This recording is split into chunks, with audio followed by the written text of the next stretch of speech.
Sir, सूर्यास्तानंतर आणि सूर्योदयाच्या अगोदर माती किंवा वाळू वाहतुकीची परवानगी नाही.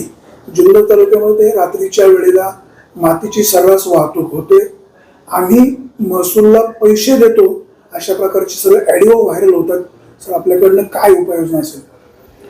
नाही, ही गंभीर तक्रार माझ्या देखील कानावर आलेली आहे आणि याच्यामध्ये आम्ही सूचना तहसीलदारांना दिल्या आहे.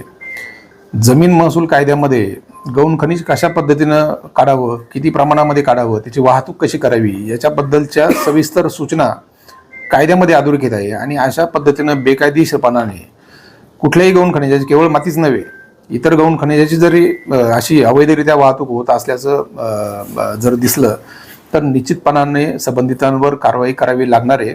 तशा पद्धतीच्या सूचना आम्ही दिलेल्या आहे.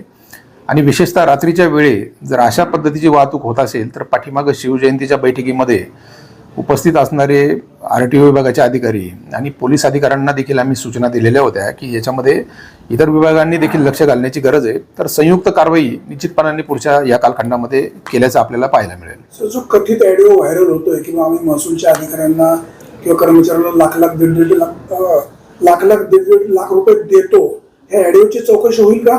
आणि तसं काय असेल तर दोषींवर कारवाई होईल का? 100% चौकशी करणार आम्ही. त्या ऑडिओची देखील करणार. इतर जर काही ऑडिओ त्याच्यामध्ये असतील तर त्याची देखील आम्ही तपासणी करणार. आणि कारण वस्तुस्थिती समोर येणं अपेक्षित आहे.